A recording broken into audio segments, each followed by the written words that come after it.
bahwa ini ada seorang yang berperan melebihi dari BPOM, ya, yang seorang yang tidak berwenang dan tidak punya kapasiti apapun untuk mereview skincare seseorang.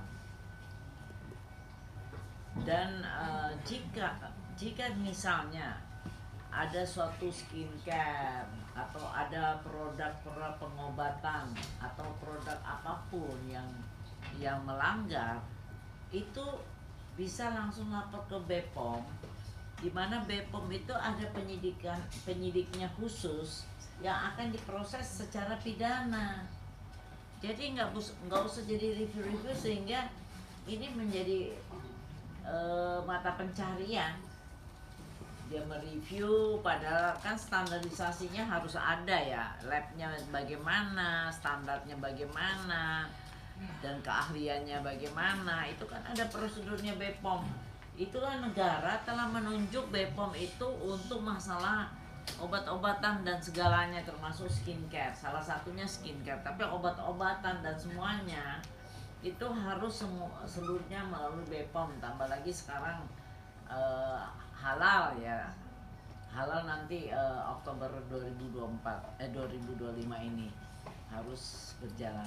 Jadi hal-hal ini karena terlalu majunya media sosial ini, dengan jadi kayak pertunjukan yang tidak berwenang, yang tidak punya kapasiti untuk melakukan itu, sehingga bisa menimbulkan suatu pemerasan. Orang yang ketakutan akhirnya minta maaf, terus dia minta untuk mencabut review, mesti membayar dan segala rupanya. Itu sudah terjadi, ada kasusnya sudah mulai udah berjalan dengan korban-korban yang lain. Nah, klien saya ini Ibu Sela Sauki ini dengan suaminya itu membuat produk skincare ini adalah korban dari yang mengaku doktif ini, ya. Tentunya kalian tahu siapa sih doktif ini. Dia siapa? Emang dia punya izin dari pemerintah bahwa dia boleh mereview? Kalau dia mengetahui itu adanya kejahatan, dia bisa lapor ke BPOM.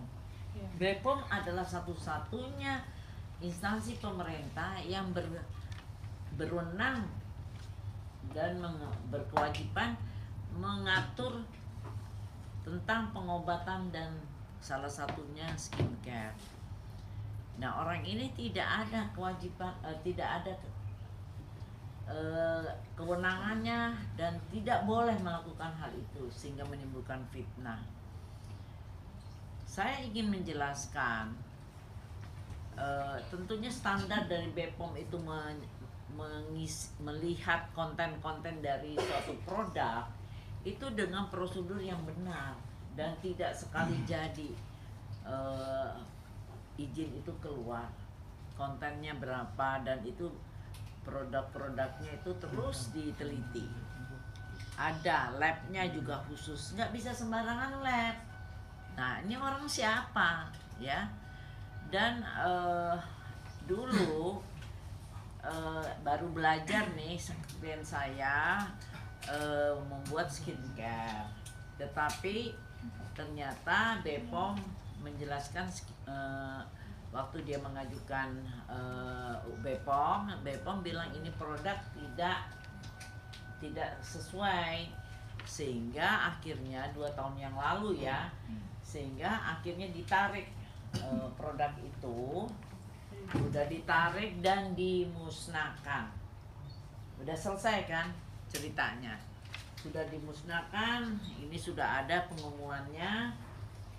Nah, kemudian atas bimbingan BPOM, klien saya mulai membuat produk yang sesuai dengan bimbingan pembinaan dari BPOM, sehingga keluarlah produk-produk ini, skincare ini, ya. Ini sudah sesuai dengan BPOM. Nah, di sini ada ininya, izinnya, sudah itu ada izin BPOM-nya, di sini ada di sini ya izin BPOM-nya. Kemudian ini kan ada BPOM ya, ada ini barcode-nya, dan ini juga face toner-nya juga ada BPOM-nya. Nah kemudian juga ini semua termasuk make up dan ini apa skincare-nya ya, untuk krim-krimnya. Nah ini sudah resmi, tetapi Doktif ini telah melakukan manipulatif, yaitu kita nggak tahu, dia seolah-olah melakukan review seolah-olah itu produknya SS, produknya klien kami. Apakah itu produk yang direview itu memang benar produk dia? Kita nggak tahu. Yang ada BPOM-nya, apakah itu produk orang lain yang sudah rusak, atau juga produk klien kami yang udah yang lama, yang udah dimusnahkan, mungkin ada yang kececer yang belum musnah. Jadi kan kita nggak tahu, itu kan nggak boleh. Dan yang paling parah, telah menyiarkan data pribadi dari klien kami, dan itu langsung penjualan dari klien kami itu jatuh. Ini kan mata pencaharian orang, kasihan kan klien kami ini, kami istri yang bekerja keras untuk menghidupi 4 anak, tiba-tiba dilakukan demikian, sadis tuh orang. Dan ini jual-jual produk juga tidak bagaimana gitu bisa kaya raya ya, yang kaya ya, ini baru merintis langsung dihancurkan. Dan ternyata dia juga memperbandingkan dengan produk orang lain, dan itu kelihatan memperbandingkan dengan produk lain itu kan namanya persaingan curang ya. Dan jadi mohon maaf, klien saya demi menghidupi keluarga emosi, jadi waktu mereka mereview yang tidak benar, selain tidak punya capacity, juga dia datangi itu yang kamu review tuh produk apa, itu yang ditanyain. Nah itu yang menjadi perang mulut, tapi tidak terjadi yang disebut persekusi apa segala rupa, tidak benar itu. Yang ada klien kami minta dia stop, jangan menyiarkan data pribadi dan juga memberikan suatu keterangan yang tidak benar. Barang yang ada yang dia bilang dia tutup itu barang yang mana? Yang saya pernah, apakah itu barang orang lain yang dia sebut SS? Apakah itu barang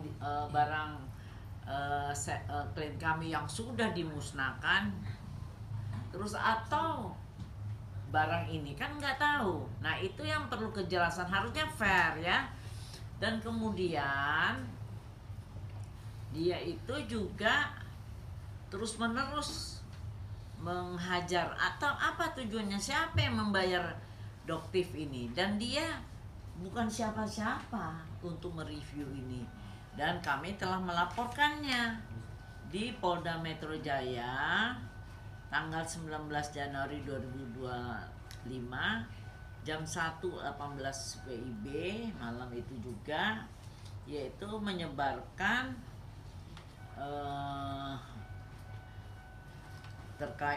menyebarkan kejahatan terkait perlindungan data pribadi, Undang-Undang Nomor 27 Tahun 2022 tentang perlindungan data pribadi sebagaimana dimaksud dalam pasal 67 dan atau pasal 48 junto pasal 32 Undang-Undang RI Nomor 1 Tahun 2024 dengan perubahannya Undang-Undang Nomor 11 Tahun 2008 tentang ITE yang terjadi di akunnya yang disebut pemilik akun TikTok dokter detektif.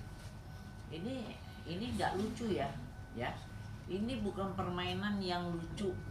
Ini permainan yang kriminal, yang jahat, yang merusak mata pencaharian orang lain. Dan ini sangat-sangat jahat.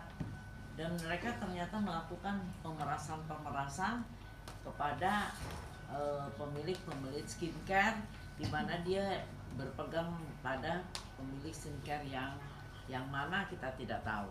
Jadi karena itu ini harus ditumpas. Jadi jangan nggak lucu ini mematikan mata pencaharian orang lain, sehingga kami akan memberantas hal-hal ini.